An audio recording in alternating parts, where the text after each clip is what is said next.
मुझे हुँ, ऐसा कोई ज़िंदगी का वाक़या याद नहीं पड़ता कि मैंने हुँ, स्टेज पे किसी से खुदा ना करे बदतमीज़ी की हो। ज़्यादा से ज़्यादा मूड ख़राब हो गया होगा या कुछ हो गया होगा तो हाँ। कभी चला गया हूँ। वो गर्ल्स कॉलेज की जो लड़कियाँ हैं वो पहचान गई। अभी तो काले करने से भी अली हैदर तो अली हैदर ही रहेगा। हनीफ राजा की मुझे वाह, आवाज़ आई, वाह! भागो, भागो! प्लान बहुत बुरी तरह फ़ेल हो गया। लोग समझ रहे हैं कि ये किसी पॉलिटिकल पार्टी के लिए आपने गाना गाया है। मैंने एक रोमांटिक गाना किया है, दिल सौदा कर लिया। अगर उनको लग रहा है जी। तो 100 मिला।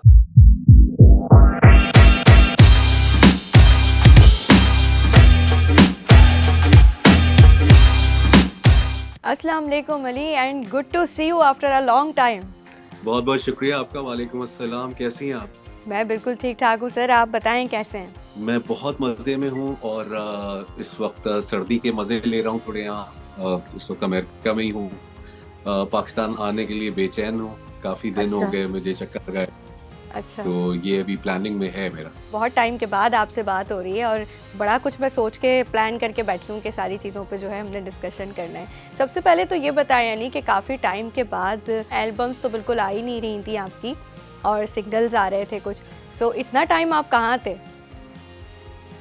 देखिए इतना टाइम मैं जो है वो पाकिस्तान में जो है मैंने आखिरी मेरा ख़्याल है जो एल्बम किया होगा या काम किया होगा वो आप सही कह रही हैं उसको 10 साल से ज़्यादा तो हो गया है। और फिर ये वही टाइम है जिस वक़्त मैं जो है अमेरिका आ गया था बच्चों की वजह से। तो अपने कुछ साल मैंने जो है वो डेडिकेट कर दिए थे कि मैं अपनी बेटियों के लिए जो है वो अपना कुछ वक़्त उनको दूँ ताकि वो अपना करियर बना सकें और हुँ, बेहतर एजुकेशन हासिल कर सकें। लेकिन इस दरमियान मैं सिंगल्स वग़ैरह करता रहा हूँ हाँ। बट कमर्शियल काम आप सही कह रही हैं, मैंने कमर्शियली बहुत सारा काम नहीं कर रहा था। लेकिन हाँ, मैंने कुछ सूफ़ियाना कलाम, कुछ कव्वाली, हुँ, कभी कोई गीत, इस तरह की ऑफ एंड ऑन क्योंकि एक आर्टिस्ट म्यूज़िशियन जो होता है वो ज़रा अ, वक़्त के साथ-साथ चीज़ों को एक्सप्लोर करता है। ऐसे ही है। तो मैंने भी बहुत सफ़र किया उर्दू वाला भी और अंग्रेज़ी वाला भी। मैं जी। यहाँ पे जब आया तो अभी मैं समझें कि काफ़ी अरसे के बाद मैंने एक एल्बम किया है दिल सौदा कर लिया के नाम से। इसमें 5 सॉन्ग्स हैं और इसका पहला वीडियो जो है वो ऑलरेडी यूट्यूब पे और इधर सोशल मीडिया पे अवेलेबल है। लोग देख रहे हैं, उसको पसंद कर रहे हैं। तो इट्स नेवर टू लेट। काफ़ी अरसे के बाद किया है लेकिन उम्मीद करता हूँ लोगों को अच्छा लगेगा। मैंने भी सुना बड़े मज़े का गाना है, वो 90s का जो पॉप कल्चर होता था ना म्यूज़िक सुनने का, बड़ा नॉस्टैल्जिक सा इसके साथ जो है वो वाइब्स कनेक्ट हुई। सो आपने क्या अली वो पुरानी वाइब्स को ज़हन में रखकर ही ये बनाया गाना? क्योंकि आपका ये ख़ास स्टाइल है, जब भी आप कोई पॉप सॉन्ग करते हैं तो वो पता चल रहा होता है कि this is Ali Haider signature style. बहुत शुक्रिया कहकशां आप ने मुझे वो जो मेरा स्टाइल है उसको समझा क्योंकि आप सही कह रही हैं कि असल जो मेरी पहचान है वो तो पॉप म्यूज़िक जो 90s का एक पूरा एक दौर था। तो वहीं पे हमारी स्ट्रगल भी थी, बिल्कुल। मेहनत भी थी। आप सही कह रही हैं कि काफ़ी हुँ, अर्से से मुझे ऐसा लग रहा था कि बहुत ज़्यादा रोमांटिक गाने तो आ रहे हैं पाकिस्तान से, बहुत सारे कोक हुँ, स्टूडियो के भी बड़े अच्छे गाने आ रहे हैं। जो आर्टिस्ट हमारे हाँ। बॉलीवुड में गा रहे हैं, वो भी फ़िल्म के गाने गा रहे हैं। बट जो हमारा अपना जो प्योर पॉप था, जिसमें हुँ, जिसमें आप वाइटल साइंस कह लें, मैं 90s के एरा की बात कर रहा हूँ और मुझे लगता है कहकशां कि एक दौर ऐसा आया था कि अ, मुझे ऐसा लगता है कि हमारे अपने ही पॉप को बाकायदा दबाने की कोशिश की गई थी। ये पूरी एक मुहिम थी हुँ, जिसमें जो मैंने अपने सामने देखी जो उस दौर के लोग होंगे मैं नहीं जानता कि वो इस बात से एग्री करेंगे या नहीं करेंगे। ये मेरा अपना पॉइंट ऑफ व्यू है हुँ, कि हमारा जो 90s का हमारा पॉप था, वो इतना रिवॉल्यूशनरी था। आप कि मैं आपको उसकी क्या मिसाल दूँ कि जिन लोगों ने 90s का वो दौर नहीं देखा, वो नहीं जान सकते हुँ, कि सिर्फ़ कराची इटसेल्फ में मैं अभी और शहरों की बात नहीं कर रहा। कराची में itself it's not on the weekends only, even weekdays में भी वहाँ पे कॉन्सर्ट्स हुआ करते बिल्कुल थे, ऐसे ही है, शोज़ हुआ ऐसे ही करते है। थे। हुँ। बहुत ज़्यादा हैपनिंग था। यस। और इतना था कि और सिर्फ ये नहीं कि हम जो 2-4-5 लोग हिट थे सिर्फ उनके पास काम हो। हाँ। हर तरह का काम जो है उसमें फनकार जो हैं वो बहुत बिजी थे और टेक्नीशियंस बहुत बिजी थे, म्यूजिशियंस बहुत बिजी थे, काम कर रहे थे। और हमारा एक पैरेलल जो ये म्यूजिक था, पॉप म्यूजिक, ये बाकायदा बॉलीवुड के टक्कर पे था। यानी बॉलीवुड की फिल्मों के गाने हिट होते थे, तो एट द सेम टाइम जो पॉप के गाने थे वो बिल्कुल इक्वली उतने ही हिट होते थे। ऐसे ही है। और बिल्कुल मुझे याद है कि ये कैसेट्स का एरा होता था और बड़ी यानी गली मोहल्ले में जो है वो कैसेट्स चल रही होती थी, गाने चल रहे होते थे और हर गाना जो है वो बच्चों को याद होता था उस टाइम पर। जैसे आपका पुरानी जीन्स, उसमें से एक गाना है जो अभी तक, मतलब अब वो 90s वाले किड्स जो हैं बड़े हो गए लेकिन उन्हें अभी तक याद है। हाँ, ये सही कह रही है। कुछ गाने तो ऐसे होते हैं जो यकीनन आपकी पहचान होते हैं, बट उसके अलावा भी हम लोगों के पूरे वो जो एल्बम्स का दौर था जो हम अभी बात कर रहे थे, तो मैं फर्मली इस बात पे बिलीव करता हूँ कि मैं आपको मजे की बात बताऊं कि ये मैंने क्यों महसूस किया। जब हमारा ये 90s का जो पूरा एक एरा था, उसी में हमारा टीवी भी आहिस्ता आहिस्ता ग्रो कर रहा था। ये बड़े बड़े जो चैनल्स थे ये भी आहिस्ता आहिस्ता आए हैं, जो यानी 2000 में, फिर उसके बाद आगे तो फिर बहुत ज़्यादा परवेज़ मुशर्रफ साहब के बाद जब उन्होंने चैनल्स को सबको ही जो है वो आने की इजाज़त दे दी, तो एक दौर ऐसा आया जब मुझे ऐसा लगा कि हमारे अपने ही पॉप म्यूज़िक को, यानी इंडस का वो आया करता था, आई एम, अगर आपको याद हो। इसमें मैंने देखा जब ये चैनल्स आ गए, बजाय इसके कि वो उसको प्रमोट करते, उसके अंदर हल्का बंदियां होना शुरू हो गई, जैसे सियासत में होती है ना, हल्का बंदियां हो गई हैं। तो ऐसे ही उसके अंदर कुछ काम के और कुछ निहायत नालायक लोगों को अपॉइंट कर दिया गया जो सिर्फ थोड़ी सी अंग्रेजी अच्छी बोल सकते थे। उनको म्यूजिक का कोई सेंस नहीं था, उनको कुछ मालूम नहीं था कि किस आर्टिस्ट में कितना पोटेंशियल है, उसको कितनी प्लेसिंग करनी है, उसको कितना काम किस लेवल का देना है। मैंने तो माजरत भी की और बहुत सारे और लोगों ने भी जाने के बाद शर्मिंदा भी हुए और उन्होंने मुझे बताया भी, मैं नाम लेके नहीं बता सकता। तो ये करना शुरू किया कि जी बड़ा इवेंट हो रहा है, तो जी उसके अंदर आप जो है वो इंडियन आर्टिस्ट जो हैं उनको आप जी मैं तो उसमें था। फिर अचानक एक और काम होना शुरू हुआ कि हमारा म्यूजिक बंद करते जाओ और उसके अंदर बॉलीवुड फिल्म्स के गाने शामिल होते चले जा रहे थे। हाँ हाँ। अच्छा, अब ये बताइए कि 90s के एरा पर हमारी बहुत सारी बातें तो हो गई आपसे।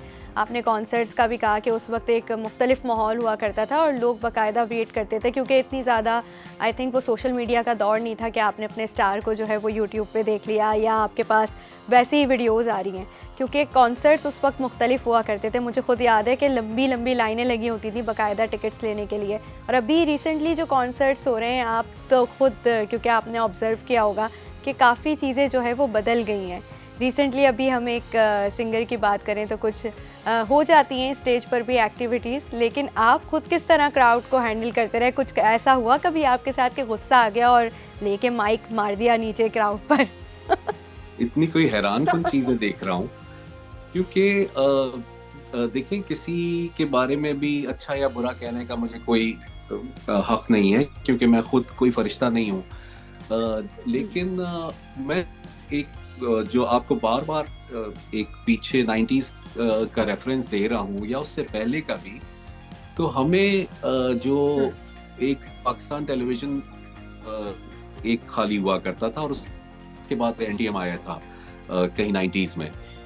तो जो एक म्यूज़िक का और म्यूजिशियंस का टीवी चैनल पे जाना, प्रोड्यूसर्स से मिलना, म्यूजिक कंपोजर्स से मिलना, एक बंदा तमीज़ सीखता था।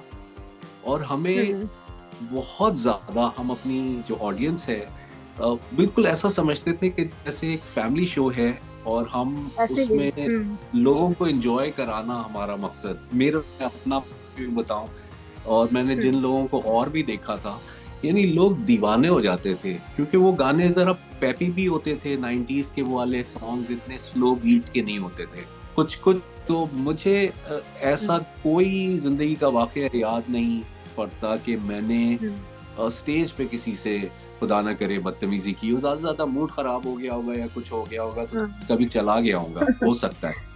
लेकिन इससे ज्यादा मुझे ये याद पड़ता है कि जो फैंस मैंने देखे हैं और आज तक जो फैन मैं देखता हूँ, क्योंकि ऐसा तो नहीं है कि मैं अमेरिका में शोज नहीं कर रहा, मैं यहाँ हर कुछ दिन के बाद कॉन्सर्ट्स कर रहा होता हूँ।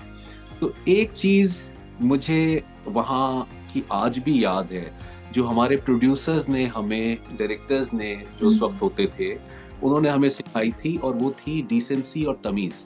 क्योंकि जो सामने लोग सुनने के लिए आ रहे हैं ये आपके फैन हैं, इन्हीं की वजह से आप हैं। तो मुझे अब मैं कुछ ऐसी चीजें देखता हूँ तो मुझे हैरानी होती है कि आप इतना रूड भी किसी के साथ हो सकते हैं, ये कोई अच्छी बात नहीं है। तो मुझे इतना तो याद है कि कहीं ना कहीं भागना पड़ता था, गाड़ी के पीछे लोग लग जाते थे, कभी किसी कॉलेज अगर हम लोग चले जाते थे तो क्रेज होता था ना उस वक्त, एक फैन फॉलोइंग भी आपकी ज्यादा थी। एक बार मुझे याद है, मैं आपको बड़े मजे का, एक हनीफ राजा का एक प्रोग्राम आता था जिसमें सब अपने भेस बदल के जाते थे।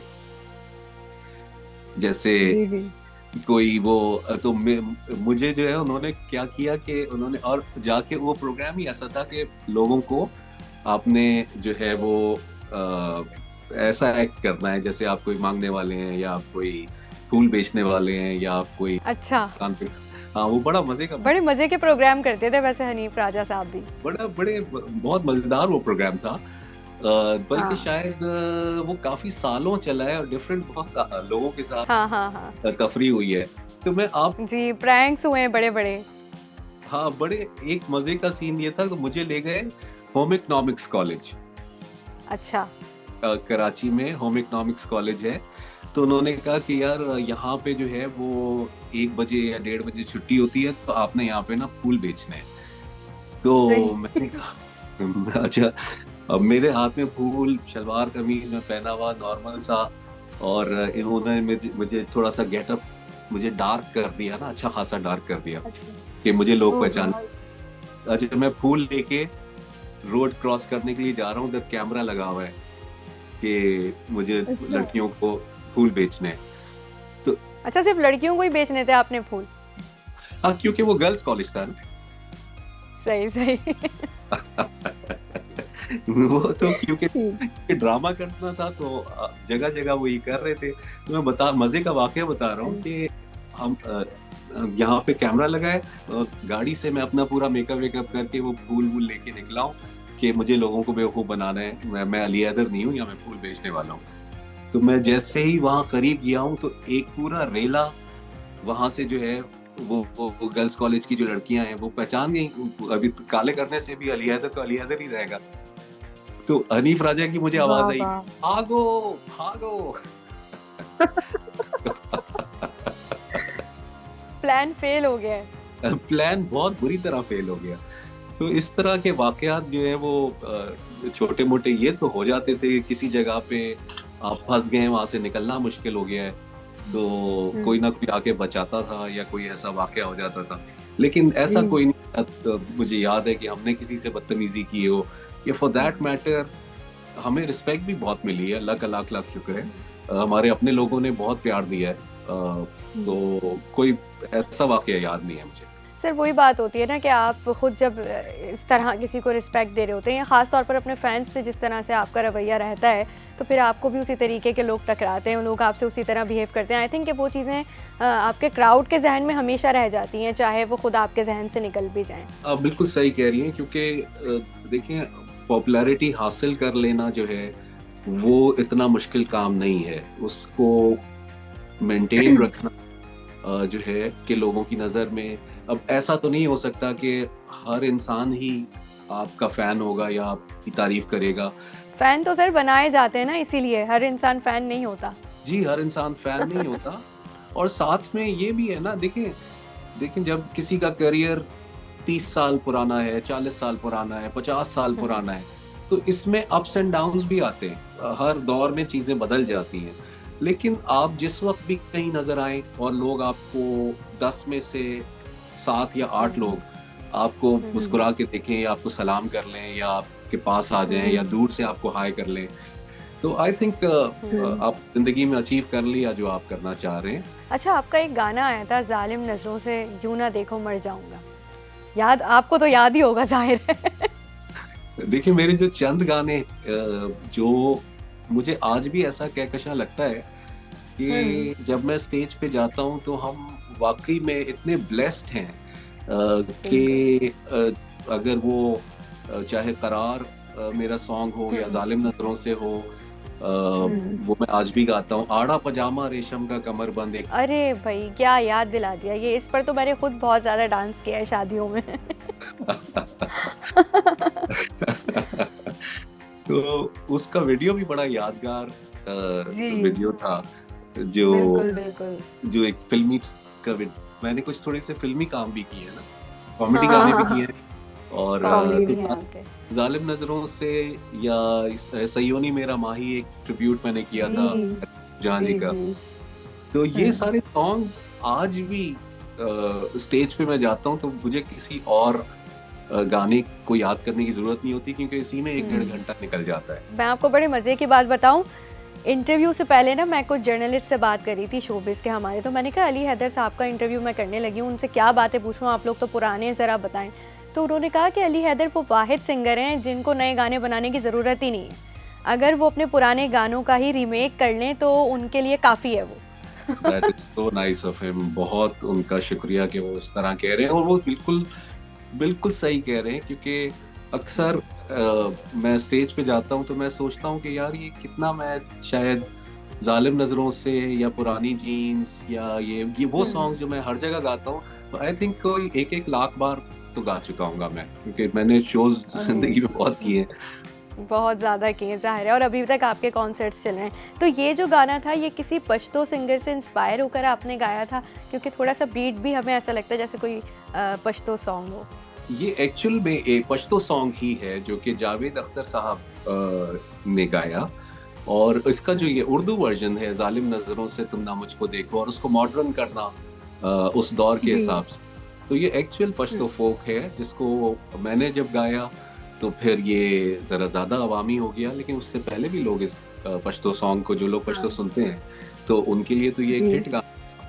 लेकिन हाँ, जालिम नजरों से जब मैंने किया है तो ये एक सिंगल था, बल्कि 2 गाने एक साथ आए थे, लैला और जालिम नजरों से। ये भी बड़ी अनोनी चीज है कि कभी ऐसा म्यूजिक करियर के दौर में पाकिस्तान में नहीं हुआ कि 10 मिनट की टेप आई हो, एक साइड पे लैला था, एक साइड पे जालिम नजरों से। तो और ये कोई लाखों जो है ये एल्बम सेल हुआ था। तो बड़ी अजीब कारनामे हम लोगों ने उस दौर में किए हुए हैं कि दोनों गाने हिट है, एक साइड पे लैला है, एक साइड पे जालिम नजरों से। तो ये गाना, इसका वीडियो जो है वो पाकिस्तान का पहला बहुत महंगा वीडियो था, यानी उस वक्त शायद पाकिस्तानी 3 लाख रुपए में ये गाना बना था, जो कि उस वक्त के हिसाब से यकीनन बहुत अहमियत रखते थे उस वक्त। तो 3 लाख रुपए लोग जब ये आया तो वो तो रोड पे निकल जाते थे हम लोग और वीडियो शूट कर रहे होते थे, 12,000, 15,000, 20,000 में वीडियो बन जाता था। तो जब इस वाले लोगों ने कहा अरे भाई इसके पास चिट्टे के पास बहुत पैसा आ गया। मुझे चिट्टा कहते थे ये लोग फील्ड में। हाँ, मुझे बिल्कुल फील्ड में मैं चिट्टे के नाम से मशहूर था, अभी भी रखते। सजाद अली यहाँ पे आए हुए थे अमेरिका, तो मेरी उनसे मुलाकात हुई। तो मेरे हमारे कॉमन दोस्त हैं, तो उनके पास यहाँ का मेरा कांटेक्ट नहीं था, तो उन्होंने उनसे पूछा कि यार वो चिट्टा क्या है, तो उन्होंने कहा चिट्टा तो यहाँ ह्यूस्टन में है, अमेरिका में। तो कहने लगे यार चिट्टे से मिलना है। मैंने कहा यार, तो उन्होंने मुझे कॉल किया। मैंने कहा यार आप भूले ही नहीं, ये क्या बदतमीजी है, चिट्टा चिट्टा लगाया हुआ है आप लोगों ने। कहने लगे अबे पूरी इंडस्ट्री तुझे चिट्टा बोलती है भाई। ज़ाहिर है वो कहते हुए आए हैं आपको। अच्छा लेकिन ये बताएं, दिल सौदा कर लिया ये जो आपके एल्बम है, आपसे जब बात हो रही थी तो आपने बताया कि लोग समझ रहे हैं कि ये किसी पॉलिटिकल पार्टी के लिए आपने गाना गाया। क्या मैसेजेस आ रहे हैं आपके पास? ऐसा बिल्कुल भी नहीं है। पहली बात तो ये कि ये मेलोडी जब से मैं काम कर रहा हूँ इस गाने के ऊपर, तो 2 दिन में तो गाना बन नहीं जाता है। पिछले तकरीबन सही है। 7-8 महीने से मैं इसके ऊपर लगा हुआ था। दिल सौदा कर लिया, मेरे ख्याल में वो अल्फाज उसके कुछ ऐसे हैं, मिलता जुलता लगता है पीटीआई के मेरे ख्याल में लोगों को, तो उस वजह से कोई ऐसी हाँ। बड़ी बात नहीं है। अगर उनको लग रहा है तो जी। 100 मिला। मैं कोई इतना, यकीन करें, मैं बिल्कुल भी कोई बहुत सियासी आदमी नहीं हूँ। खबरें जरूर देखता हूँ, बहुत अपने वतन से, अपने मुल्क की एक एक जो भी सिचुएशन होती है उससे कनेक्टेड होता हूँ, लेकिन ऐसे कि जी। कभी कोई सियासी पार्टी ज्वाइन कर लूँ या ऐसा कर लूँ, यकीन करें कि ऑफर्स भी बहुत हुई हैं। सर बिल्कुल हुई होंगी, क्योंकि आप खासकर एक जमात को तो बड़ा इंटरेस्ट भी रहा है ना सिंगर्स में। जी बिल्कुल बिल्कुल। आई विश हम इसको थोड़ा सा कंटिन्यू कर सकते हैं। बहुत सारी बातें मेरा दिल है आपसे करने का, लेकिन क्योंकि आप दूर भी इतना बैठे हैं और सुबह सुबह जो है वो हमारी तरफ तो इस वक्त रात है लेकिन आपकी तरफ सुबह हो रही है, तो आपके भी दिन शुरू होने का वक्त है। तो इंशाल्लाह हम इसको दोबारा से कंटिन्यू करेंगे, और बल्कि इस बार इस तरह कंटिन्यू करेंगे कि आप जब यहाँ कराची आएंगे, पाकिस्तान आएंगे, तो फिर साथ आपके बैठेंगे और एक गपशप लगाएंगे। बिल्कुल ठीक है कहकशां, बहुत बहुत शुक्रिया, थैंक यू सो मच। बहुत शुक्रिया Ali, thank you so much, lovely talking to you. अपना बहुत ख्याल रखिएगा, अल्लाह हाफ़िज़।